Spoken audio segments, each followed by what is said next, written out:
Hi, I'm Kate, and this morning we're going to be talking about genre and story games and RPGs and cognitive load. So, I've been playing a lot of story games recently, and it's super awesome and fun. And one thing I've noticed is that a lot of the games that I really enjoy, the ones that I have the most fun in, are very strongly based off of genre. And specifically, like, they play off of a lot of the cliches in the genre.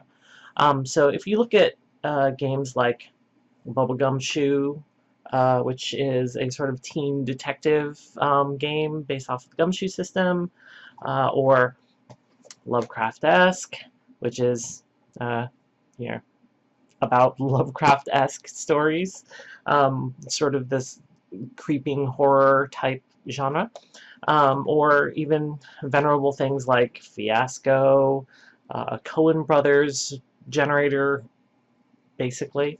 Um, the classic Monster Hearts, which doesn't really need much introduction. You can tell from the cover it's teenage supernatural folks. Or our Last Best Hope, which is sort of the Armageddon deep impact, like, oh crap, the world's gonna fall apart, we need to do something to save it, and heroically. So it's interesting because a lot of the games that I really like to play are those that are very narrative based, which, if you think about it, leaning heavily into genre conventions, tropes, and cliches doesn't always normally connect up with the idea of a strong narrative, right? It's comfort food in a lot of cases. Like a lot of CW shows, not the strongest narrative, very maybe strong characters, but these are structures that we've seen before. If you compare that to something like Monty Cook's The Strange or Numenera, right? That's really weird, creative, like post-apocalyptic sci-fi with weird disposable magic in this like multiple epochs after our current. So, it's a very creative world to play in, but that also means that there's a lot to keep track of. And for a game that's structured, for something where the players don't have that much narrative control, where it all comes from a GM, even things like Dungeons and Dragons, you can go super deep into like weird D&D lore in the Forgotten Realms or in your own campaigns, because only one person really has to keep track of that. The rest of the players, they keep track of their own backstories and their own sort of web of related connections. So it's like, oh, well, I trained at this, you know, martial arts school up in the mountains. Okay. And also that mountain grows a lot of this type of flower that makes people go to sleep, and so we were the sleepy monks or whatever, right? Like, you can be creative within the restrictions of this universe that has an established lore, that has an established fiction that's kind of rigidly kept by someone else. But story games, especially like very strongly, world-building games, they kind of suffer from this uh, improv paralysis, pretty much.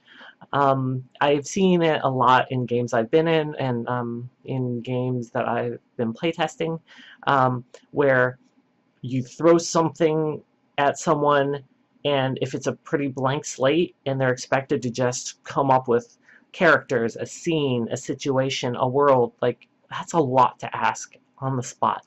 Some people are really great at doing that. Some people are, that's what they come there for. Yes, those people end up being GMs later. But a lot of like casual players, or players that are more focused in like being rooted in their character or a character, find that that level of improvisation has a large cognitive load. So how do we get around that? Well, as you can tell, a lot of these games have said, hey, you know what? You know what's easy? Things that you already know. You've seen movies, you've read books, you've read comics. So why not lean into the things that you already know? Like, you don't have to retell the plot of Spider-Man, but you do understand that sort of like hero's journey, the sort of ascent into power.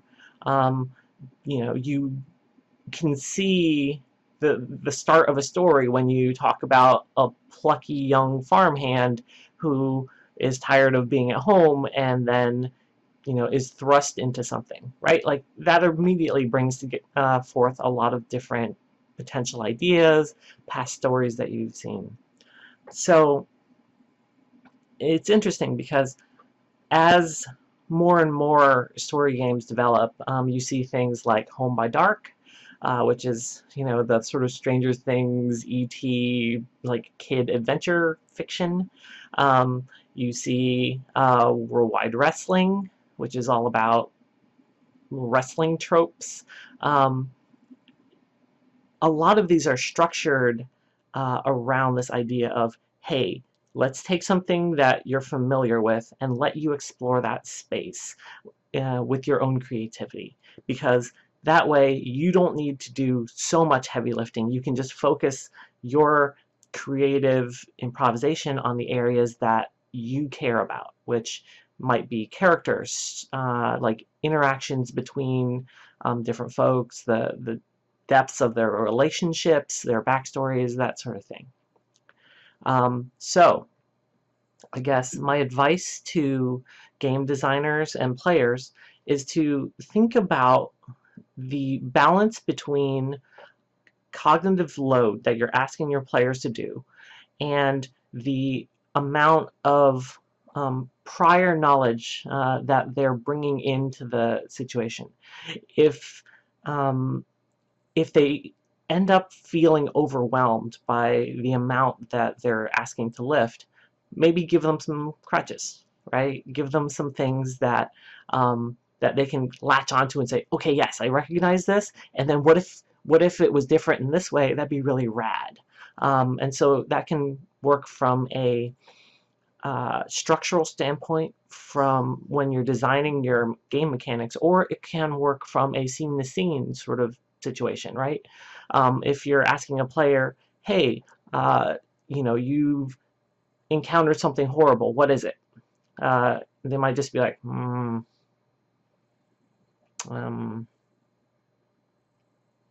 it's a dead thing, it's a dead horse, which, kind of grinds things to a halt and also isn't super fun for the player. So what can you do in that case? Well, you can put out some tropes, some conventions, and let them subvert it or let them lean into it. Say, oh, you see something horrible in the distance. There is a field of bodies, and you see something else. What is that crawling among the bodies? Well, okay, that's, we've seen a scene like that in a movie before, right? It could be, an enemy soldier who isn't dead. It could be a ghoul that's like scavenging, right? It could be any of these things, but it gives you an anchor to sort of base any potential decisions off of. So if you're asking your players to do a lot of heavy lifting, give them some handholds so that they can, actually climb up and see the rest of the world. Because if you don't do that, then you'll get a lot of this, I don't know, uh, and they'll get frustrated, and they'll, what could be a fun sort of thing for them ends up being very stressful, very anxiety building, because you're putting them on the spot a lot and you're not giving them enough to help. So you can look at games like Fall of Magic, or The Quiet Year, or even Mass, where they give you prompts. They give you genre-savvy prompts that will then allow you to use that as scaffolding so that you can build your own stories onto it. So use prompts. Don't be afraid of tropes. Even things that seem cliche can be very useful if given to the players to allow them to develop it in whatever way that they want. There's a difference between you as a GM or a game designer saying, well, of course the evil person is your father, versus the player saying, actually, the evil person is my father. One comes off very lazy, and the other is like, oh, I'm going to do this. And see what I did here? And it's still fun. It's fun when the players can make that choice to lean into that cliche. So, thank you for listening, and I will see you next week or tomorrow. Probably tomorrow.